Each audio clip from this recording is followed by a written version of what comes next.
बिस्मिल्लाहिर्रहमानिर्रहीम। मेरा नाम अनीस अब्बास है और आप देख रहे हैं मेरा यूट्यूब चैनल बिजनेस स्टडीज़। इससे प्रीवियस लेक्चर में हमने देखा कि फाइनेंशियल रेशियो एनालिसिस क्या होता है, हम फाइनेंशियल रेशियो एनालिसिस क्यों करते हैं। इसके हमने दो पार्ट किए थे कि एक पार्ट में हम फर्स्ट स्टेप में फाइनेंशियल रेशियोज को कैलकुलेट करते हैं, जबकि सेकंड स्टेप में हम फाइनेंशियल रेशियोज की इंटरप्रिटेशन करते हैं। फिर हमने देखा कि इंटरप्रिटेशन करने के लिए हमें कंपैरिजन करना पड़ता है। हमने देखा कि कंपैरिजन क्या है, कंपैरिजन की डिफरेंट टाइप्स हमने देखी।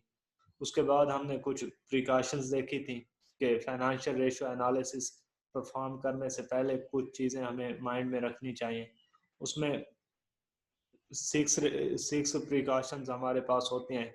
हमने 5 डिस्कस कर ली थी पिछली वीडियो, क्योंकि थोड़ा इशू हो गया था, वीडियो डिस्कनेक्ट हो गई थी, इसलिए उसमें एक एक हमारे पास प्रिकॉशन 6 नंबर पे जो थी वो रह गई थी।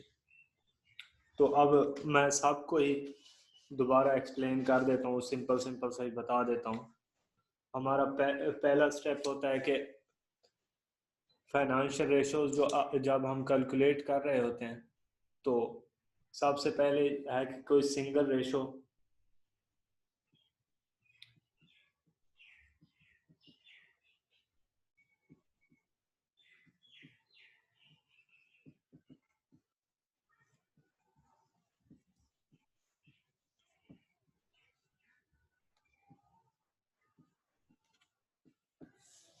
कोई एक सिंगल रेशो कंप्लीट रिजल्ट नहीं देती।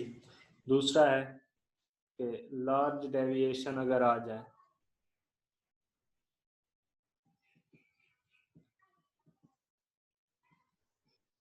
शो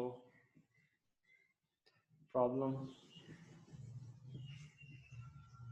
ये बस अब ऐसे मैं लिखता जा रहा हूँ, अगर आपने ये आपको इनका नहीं पता तो आप मेरी पिछली वीडियो देख लें, इसी सीरीज की इसी प्लेलिस्ट में देख लें पहली वीडियो, उसमें मैंने इनको एक एक करके एक्सप्लेन किया है। तीसरी चीज हमें माइंड में रखनी चाहिए कि ऑडिटेड फाइनेंशियल स्टेटमेंट लेनी चाहिए।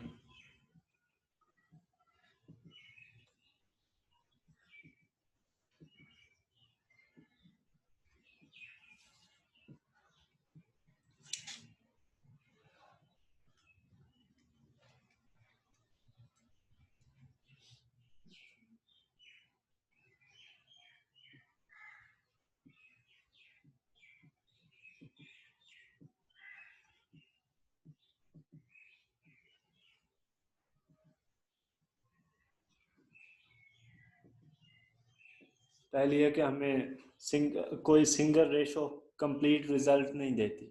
दूसरा है कि लार्ज डेविएशन आ जाए तो वो प्रॉब्लम को शो करता है। और फाइनेंशियल रेशियो एनालिसिस करते वक्त जो डेटा रिक्वायर होता है वो हम फाइनेंशियल स्टेटमेंट से लेते हैं।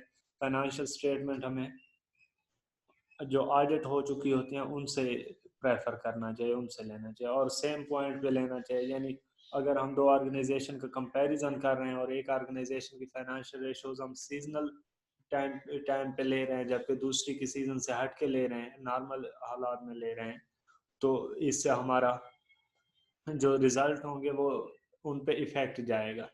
तो हमें प्रेफर प्रेफर करना चाहिए और सेम, ताकि अगर एक ऑर्गेनाइजेशन का हम सीजनल डेटा ले रहे हैं तो दूसरी का भी सीजनल ही लें, यानी सेम पॉइंट ऑफ टाइम पे लेके हैं।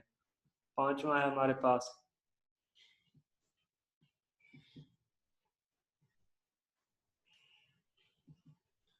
Inflation effect.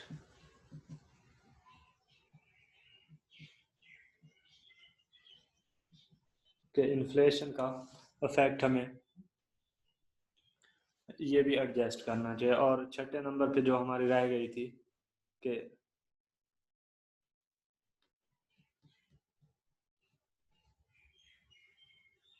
Same accounting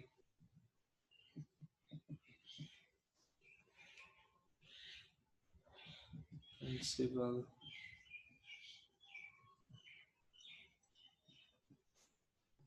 should be followed।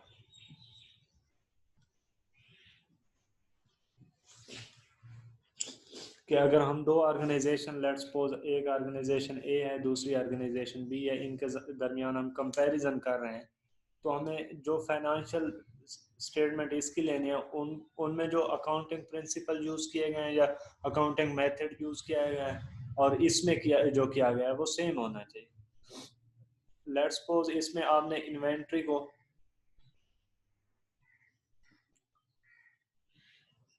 Cost price पे काउंट किया है या रिकॉर्ड किया है, और इसमें आपने इन्वेंट्री को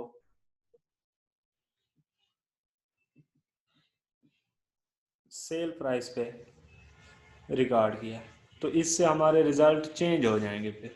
तो हमें प्रेफर करना चाहिए कि दोनों में सेम अकाउंटिंग प्रिंसिपल या अकाउंटिंग मेथड ही यूज होने चाहिए। या अगर हमारे पास ये क्रॉस सेक्शनल की एग्जांपल है, अगर टाइम सीरीज एनालिसिस हो तो डिफरेंट पीरियड पे हमें सेम अकाउंटिंग प्रिंसिपल को ही फॉलो करना चाहिए। आमतौर पर हम कास्ट कास्ट पे ही, इन्वेंट्री को कास्ट पे ही कंसीडर किया जाता है, यानी रिकॉर्ड किया जाता है। ये कुछ प्रिकॉशंस थी। इसके बाद हम हमारा जो पहला स्टेप है फाइनेंशियल रेशियो एनालिसिस का, के फाइनेंशियल रेशियोज की कैलकुलेशन करनी है, हम उसकी तरफ मूव करते हैं।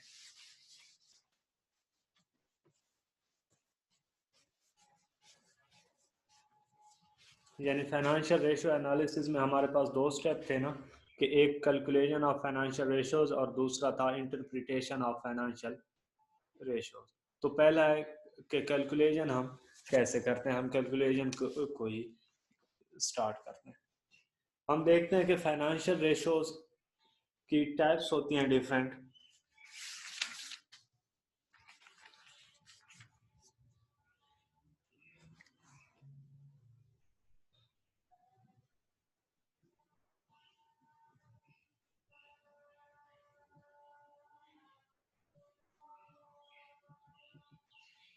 फाइनेंशियल रेशियोज की हमारे पास 5 टाइप्स होती हैं। वैसे ज़्यादा भी करते हैं, बेसिकली हम 5 ही यहाँ तक के कोर्स के लिए 5 फाइनेंशियल रेशियोज ही पढ़ाई टाइप 5 टाइप की फाइनेंशियल रेशियोज ही पढ़ाई जाती हैं। तो वो 5 टाइप हमारे पास कौन कौन सी हैं? लेट्स सपोज हमारे पास पहली है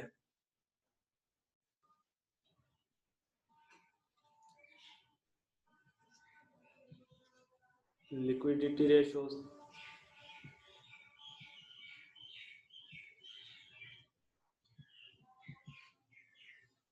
उसके बाद दूसरी हमारे पास होती है एक्टिविटी, या इसको हम टर्नओवर रेशियोज भी कहते हैं।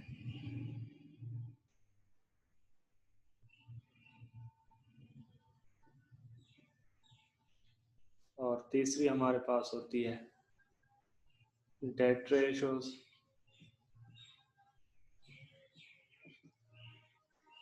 और चौथी टाइप हमारे पास होती है प्रॉफिटेबिलिटी रेशियोज।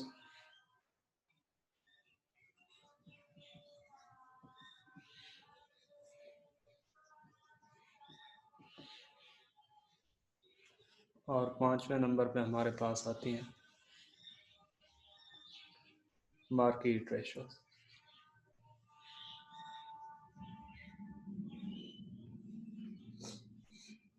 ये हमारे पास 5 टाइप की फाइनेंशियल रेशियोज होती हैं।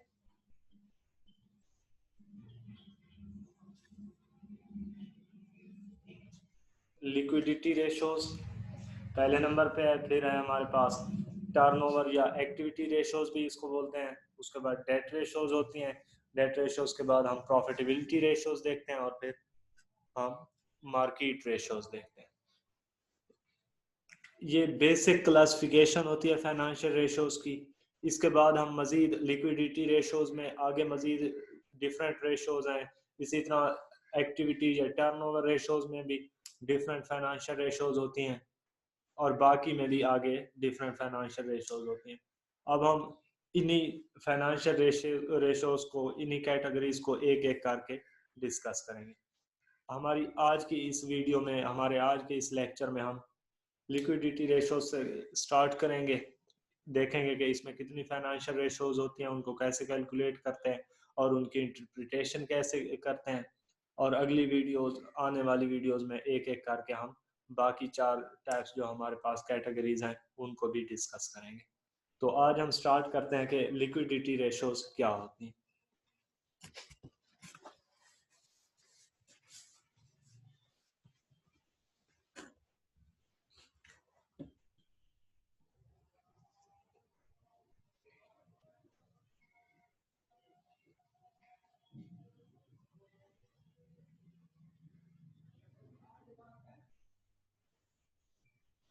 हमारे पास वर्ड लिक्विडिटी उस चीज के लिए यूज होता है जो अपनी हालत जल्दी चेंज करे। जैसे हम देखते हैं ना कि हमारे पास वो साइंस में अगर हम देखें तो मादे की, हमारे पास मैटर की 3 टाइप्स होते हैं, आप तो 4 भी कहते हैं, यानी gas, liquid, solid and plasma. ये मैटर की हमारे पास टाइप है। इनमें लिक्विड लिक्विड जो होता है इसको हम लिक्विड इसलिए कहते हैं कि ये अपनी शक्ल को चेंज करता रहता है, अपनी शक्ल को। जैसे अगर वाटर की एग्जांपल ले लें तो इसको जिस बर्तन में रखा जाता है ये उसी की शक्ल ही चेंज कर लेता है, इसलिए हम इनको लिक्विड कहते हैं। वाटर हो गया, अल्कोहल हो गया और बाकी चीजें जो जो लिक्विड हैं वो अपनी शक्ल, उनकी कोई एक स्पेसिफिक फॉर्म नहीं होती, जिस बर्तन में रखा जाता है उसी की शक्ल अख्तियार कर लेते हैं। तो ये समझाने के लिए था, बाकी हमारा मैटर को पढ़ने का कोई, इससे हमारा कोई ताल्लुक नहीं है। तो इसी वर्ड से, इसी लिक्विड से वर्ड निकला है लिक्विडिटी। लिक्विडिटी में वो चीजें आएंगी जो जल्दी अपनी फॉर्म को चेंज कर ले। लेट्स सपोज हम एग्जांपल लेते हैं, हमारे पास है कैश। कैश को हम परचेजेस करते हैं तो ये बन जाता है परचेजेस से। ये हमारे पास रॉ मटेरियल की फॉर्म अख्तियार कर लेता है।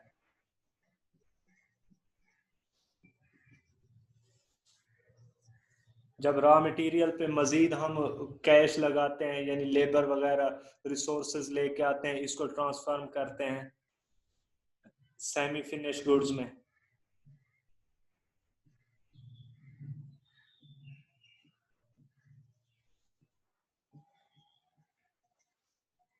और सेमी फिनिश से फिर फिनिश गुड्स बनती हैं।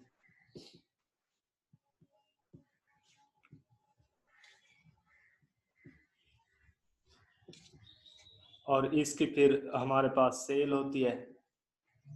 और सेल से हमारे पास सेल 2 किस्म की हो सकती है, कैश सेल्स और दूसरी क्रेडिट सेल।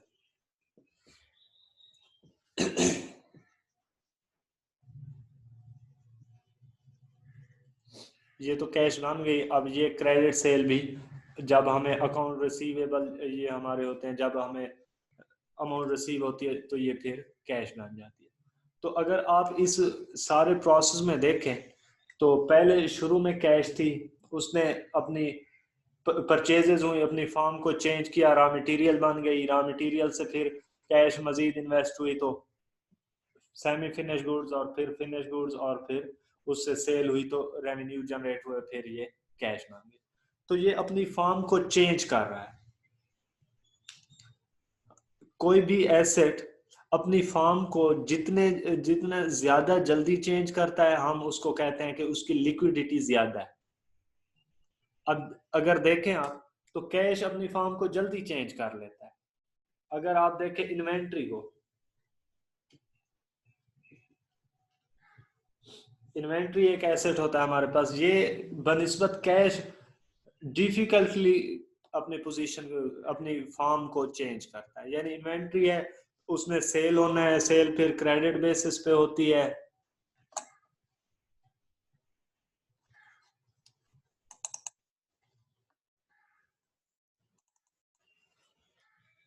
जब क्रेडिट बेसिस के पे सेल हो जाते हैं, यानी इन्वेंट्री इसने सेल होना है, और सेल मोस्टली हमारे पास क्रेडिट बेसिस पे होती है, और क्रेडिट से ये हमारे पास अकाउंट रिसीवेबल बनते हैं, और उसके बाद फिर ये जब रिसीव होते हैं तो फिर ये कैश बनती है, और कैश से फिर आगे मजीद अपनी पोजीशन चेंज कर सकते हैं। तो अगर आप कंपेयर करें तो इन्वेंट्री लेस लिक्विड है एज कंपेयर टू कैश। इसी तरह अगर आप एग्जांपल ले लें बिल्डिंग की, बिल्डिंग उससे भी ज्यादा टाइम लेती है कैश में कन्वर्ट होने के लिए, यानी सेल हो या जिस तरह जो भी हो। तो डिफरेंट एसेट हमारे पास डिफरेंट टाइम रिक्वायर करते हैं अपनी फार्म को चेंज करने के लिए। हमारा मेन टारगेट ये होता है कि किसी भी एसेट को कैश में कन्वर्ट होने के लिए जो टाइम लगता है उसको हम लिक्विडिटी कहते हैं। अब ऑर्गेनाइजेशन जो होती है, ऑर्गेनाइजेशन के पास जिस तरह एसेट है इसी तरह लायबिलिटीज भी होती है। ऑर्गेनाइजेशन ने लायबिलिटीज को पे करना होता है, और लायबिलिटीज हमारे पास दो किस्म की हैं, करंट और फिक्स्ड। ये तो इन पे तो ज्यादा टाइम पीरियड होता है, यानी मोर देन 1 ईयर के बाद, मोर देन 1 ईयर इनका टाइम लाइफ टाइम होता है, यानी बाद में हमें पे करना है। ये जो हमारे पास शॉर्ट टर्म लायबिलिटीज या करंट लायबिलिटीज जिनको बोलते हैं, इनको हमने विद इन शॉर्ट पीरियड यानी लेस देन वन ईयर पे करना होता है। इसके लिए हर ऑर्गेनाइजेशन ने अपने पास कुछ ऐसे एसेट्स रखने होते हैं कि जो अपनी फॉर्म को जल्दी चेंज कर लें और ये लायबिलिटी पे कर दी जाए। अब उस ऑर्गेनाइजेशन के पास जितने ज्यादा वो एसेट होंगे, यानी लिक्विड एसेट होंगे, उस ऑर्गेनाइजेशन की लिक्विडिटी उतनी ज्यादा होगी। यानी ऑर्गेनाइजेशन के पास जितने ज्यादा लिक्विड एसेट होंगे, ऐसे एसेट जो अपनी फार्म को इजीली चेंज कर लें, और वो फार्म ज्यादातर हम फोकस करते हैं कि कैश में कन्वर्ट हो जाए, ऐसे एसेट जो अपनी अपने आप को इजीली कैश में कन्वर्ट कर लें विद इन शॉर्ट पीरियड, उनको हम लिक्विड एसेट कहते हैं।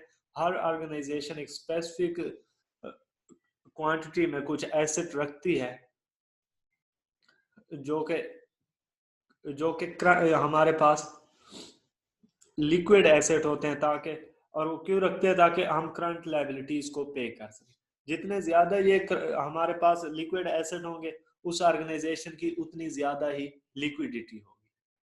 यानी शॉर्ट टर्म लोन पे करने के लिए ऑर्गेनाइजेशन के पास कितने लिक्विड एसेट हैं, तो इसमें ये हमारे पास होती है लिक्विडिटी। तो लिक्विडिटी को मेजर करने के लिए हमारे पास कुछ रेशोज होती हैं, उनको हम रेशोज को लिक्विडिटी रेशोज कहते हैं।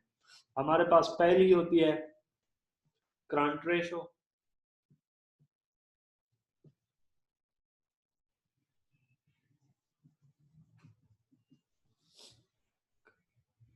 करंट रेशो में हम ये लेते हैं कि हमारे जो करंट एसेट है, इसका फार्मूला है करंट एसेट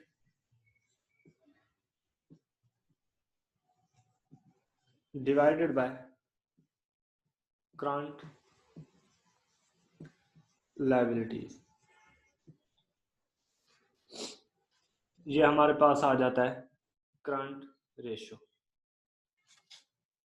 यानी किसी ऑर्गेनाइजेशन की करंट रेशो फाइंड आउट करने के लिए हम उसके करंट एसेट को करंट लायबिलिटीज पे डिवाइड कर देते हैं। हम एग्जांपल लेते हैं कि एक ऑर्गेनाइजेशन है, उसके पास करंट एसेट की जो वैल्यू आ रही है वो लेट्स सपोज आ रही है 2 लाख रुपीस, और जो करंट लायबिलिटीज ऑर्गेनाइजेशन ने पे करनी है वो 1 लाख आ रही है।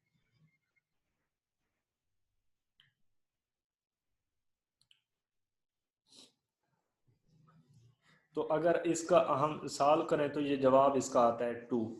अब इस 2 का क्या मतलब है? इस 2 का मतलब है कि ऑर्गेनाइजेशन के पास जितने उसकी करंट लायबिलिटीज हैं, हर एक लायबिलिटी के अगेंस्ट ऑर्गेनाइजेशन के पास 2 एसेट पड़े हैं करंट एसेट पड़े हैं जिनके साथ वो पे कर सकते हैं, यानी एक लायबिलिटी के मुकाबले में उसके पास दो एसेट हैं।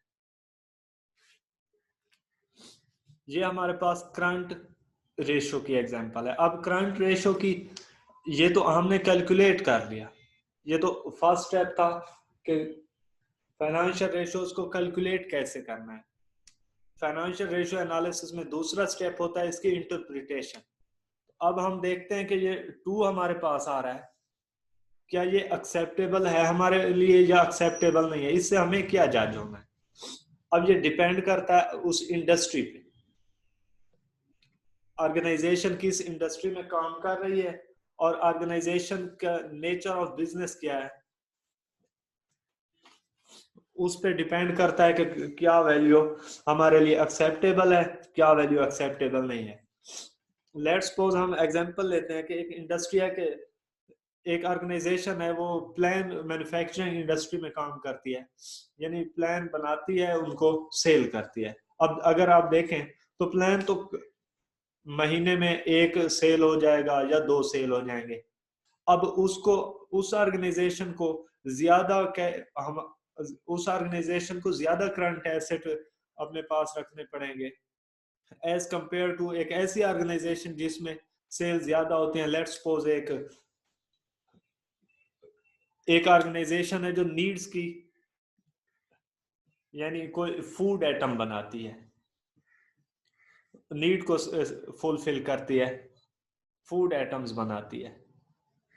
अब इस ऑर्गेनाइजेशन की सेल ज्यादा होंगी, एक मंथ में करोड़ों सेल्स होंगी, इसके पास ज्यादा कैश, यानी सेल होने से कैश तो डेफिनेटली आएगा, क्योंकि सारी तो सेल हमारे पास दो किस्म की हैं, सारी तो क्रेडिट सेल नहीं होती, कुछ कैश सेल भी होती हैं। तो इस ऑर्गेनाइजेशन के पास अब रिक्वायर्ड करंट रेशो की जो वैल्यू है फूड आइटम बनाने वाली कंपनी की या इस इंडस्ट्री में कम होगी। लेट्स सपोज यहाँ पे एक्सेप्टेबल 2 थी और यहाँ पे 1 होगी या इससे भी लेस होगी, क्योंकि इसके पास तो कैश ज्यादा आना है ना, टाइम पीरियड कैश के रिसीव होने में कम होता है। तो ये थी हमारे पास पहली फाइनेंशियल रेशो, यानी लिक्विडिटी रेशो में पहली फॉर्म है हमारे पास करंट रेशो, या पहली रेशो है हमारे पास करंट रेशो। इसके बाद दूसरी हमारे पास लिक्विडिटी रेशो में सेकंड रेशो आती है हमारे पास क्विक रेशो।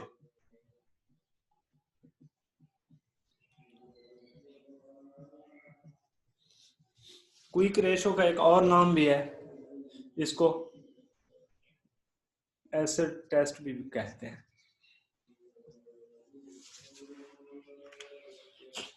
अगर आप नोट करें तो करंट एसेट हमारे पास डिफरेंट होते हैं।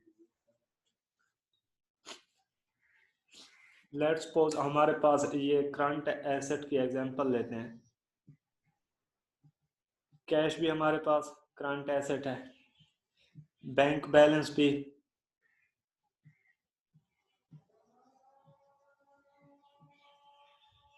और इसी तरह ये cash plus bank balance plus inventory, account receivable, इसी तरह बिल्स ऑफ एक्सचेंज जो हमारे पास रिसीवेबल होते हैं, और प्रीपेड,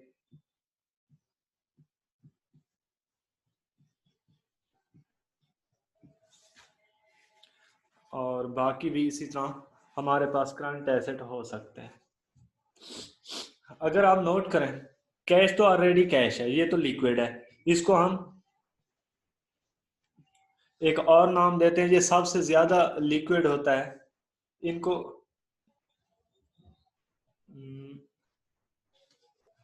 अब मुझे इसका नाम याद नहीं आ रहा, इसको एक और नाम भी देते हैं, हाँ क्विक क्विक एसिड भी इनको कहते हैं शायद, इसी तरह का एक नाम था।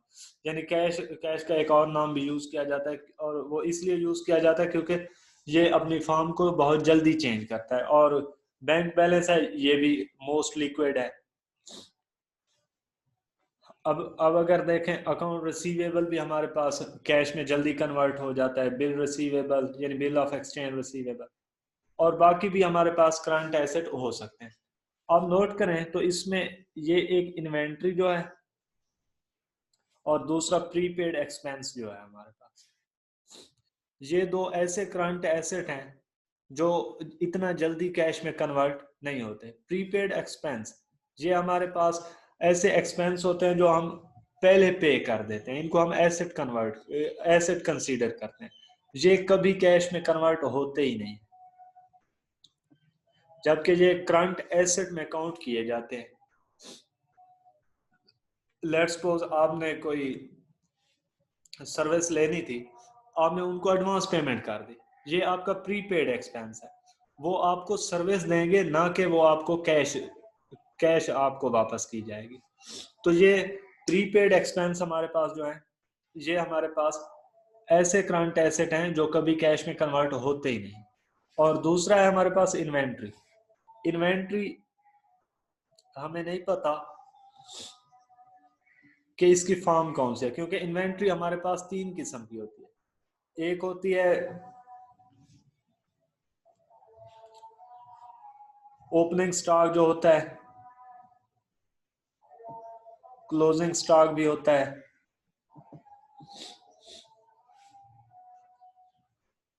और फिर हमारे पास वर्क इन प्रोसेस इन्वेंट्री भी होती है। इसी तरह इन्वेंट्री की भी आगे डिफरेंट टाइप्स हैं। अब मेरा मकसद उन टाइप्स में जाना नहीं है, क्योंकि अगर मैं टाइप्स में चला जाऊं तो फिर ज्यादा इसी पे ही डिस्कशन हमारी चलती रहेगी। जैसे अब अगर देखें हम, रॉ मटेरियल है, उसकी इन्वेंट्री हमारे पास पड़ी है, वो वर्क इन प्रोसेस है, प्रीवियस बची हुई है क्या है, इस मजीद डिटेल होती है। तो हमारा मकसद उसमें जाना नहीं है, हम सिर्फ ये देखते हैं कि इन्वेंट्री जो होती है हमारे पास, ये एक रीजन इसकी है कि इसमें सेमी फिनिश भी हो सकती है, यानी वर्क इन प्रोसेस भी हो सकती है।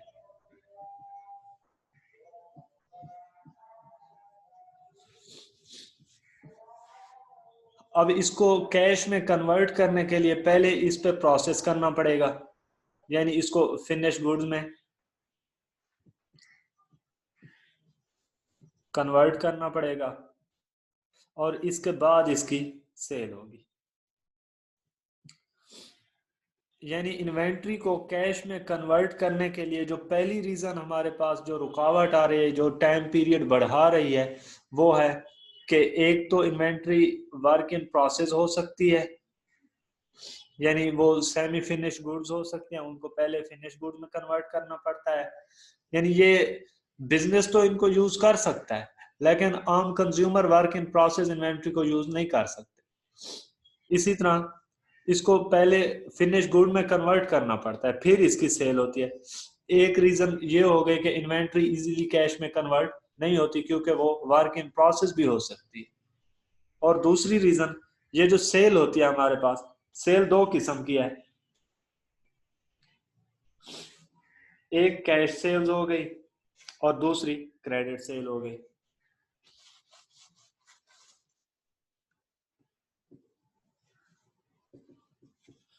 कैश और क्रेडिट सेल्स। अब अगर आप नोट करें तो बिजनेस में most of sales credit basis पे हो रही होती है। जो रिटेलर होता है उसकी भी काफी सारी सेल क्रेडिट पे होती हैं, लेकिन उसका पोर्शन ज्यादा होता है कैश सेल का। जबकि अगर आप बड़ी ऑर्गेनाइजेशन का देखें तो जैसे वो खुद रॉ मटेरियल वगैरह क्रेडिट पे परचेज कर रहे होते हैं, इसी तरह वो क्रेडिट बेसिस पे सेल भी कर रहे होते हैं। तो ये इन्वेंट्री एक तो वर्क इन प्रोसेस हो सकती है, उसको फिनिश गुड में कन्वर्ट करना पड़ता है, फिर सेल होती है। दूसरा, जब सेल होती है तो ये एक और फॉर्म में पहले जाती है, यानी क्रेडिट सेल होगी तो ये हमारे पास अकाउंट रिसीवेबल बनेगा। पहले ये अपनी फॉर्म अकाउंट रिसीवेबल में कन्वर्ट करेगी, और अकाउंट रिसीवेबल के बाद ये हमारे पास कैश में कन्वर्ट होगी। तो इन्वेंट्री को कैश में कन्वर्ट होने के लिए ज्यादा टाइम जरूरत होता है, और उसकी रीजन दो है। एक ये है कि इन्वेंट्री वर्क इन प्रोसेस हो सकती है, यानी वर्क इन प्रोसेस या सेमी फिनिश गुड्स हो सकती है। वो बिजनेस तो उनको यूज करता है लेकिन आम कंज्यूमर यूज नहीं करते, इसलिए उनको पहले कन्वर्ट करना पड़ता है, फिर वो सेल होती है। दूसरा, जब वो सेल होती है तो वो पहले अपनी फार्म को अकाउंट रिसीवेबल में चेंज करती है, उसके बाद जाके वो कैश में कन्वर्ट होती है। इसलिए हम करंट करंट एसेट में से इन्वेंट्री को लेस करके फिर उसकी रेशो निकालते हैं, वो हमारे पास क्विक रेशो बनती है। अब यहाँ पे मैंने सब करंट एसेट में दो इसमें से एक्सक्लूड किए, एक इन्वेंट्री और एक एक्सपेंस।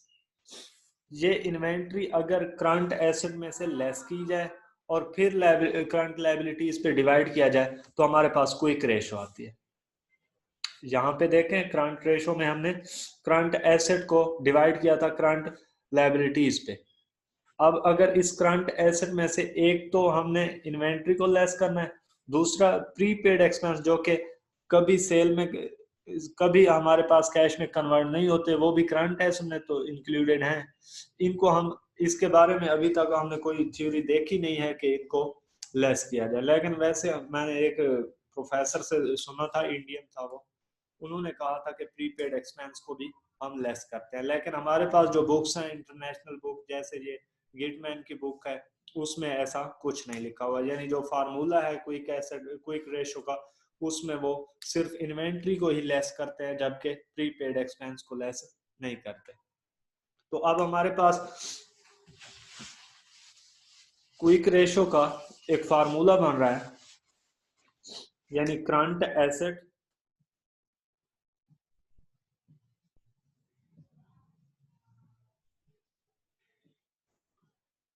लेस करते हैं इसमें से इन्वेंट्री और डिवाइड कर देते हैं इसको करंट लायबिलिटीज पे।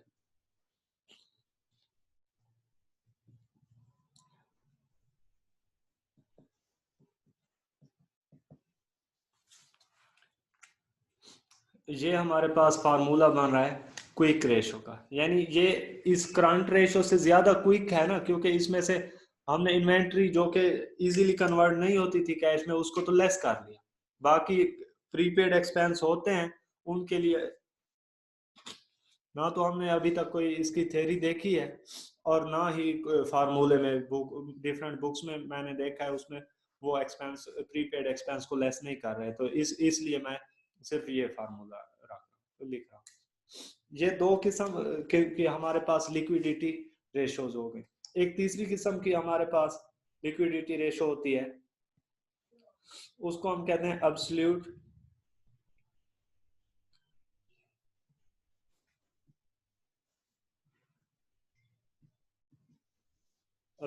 रेशो।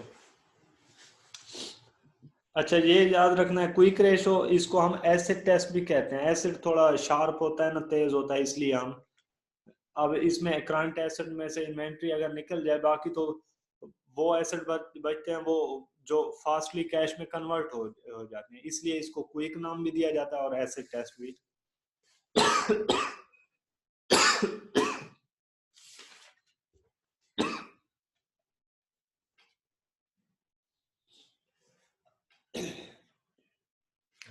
उसके बाद है हमारे पास एब्सोल्यूट रेशो। एब्सोल्यूट रेशो होती है कि cash plus bank balance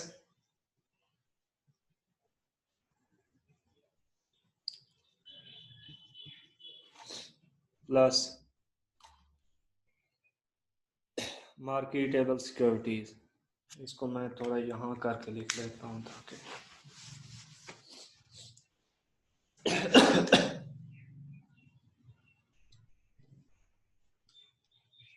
cash plus bank balance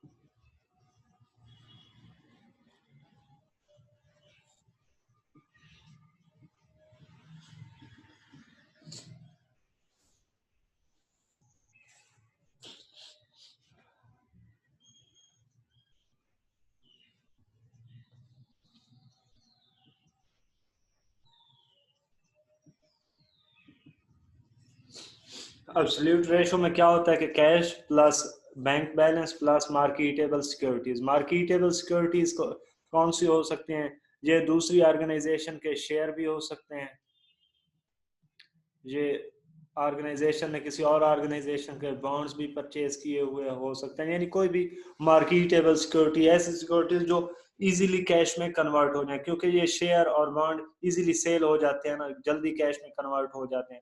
इनको हम तीन चीजों को ऐड करके करंट लायबिलिटीज पे अगर डिवाइड कर दें तो ये हमारे पास एब्सोल्यूट रेशो बन जाती है। ये थी हमारे पास फाइनेंशियल रेशो एनालिसिस का जो पहला स्टेप था कि calculation of calculation of financial ratios. उसमें हमने देखा कि फाइनेंशियल रेशोज 5 टाइप की होती हैं। उसमें पहली पहली टाइप थी लिक्विडिटी रेशोज।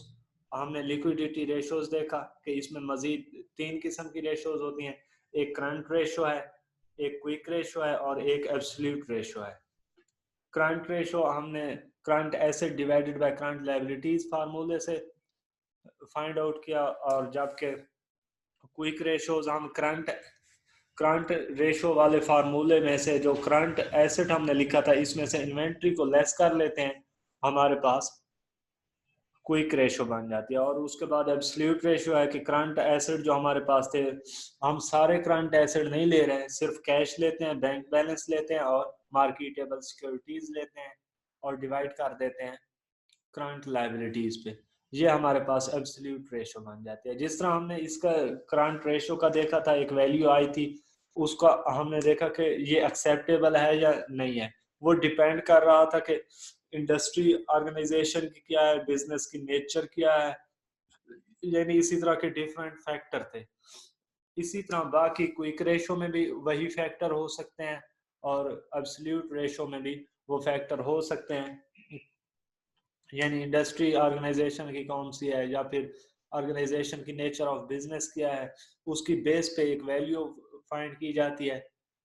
एक वैल्यू प्री डिटरमाइन होती है जो जिसके साथ हम कंपेयर करते हैं कि क्या हमारे हमारे लिए ये एक्सेप्टेबल है या नहीं है।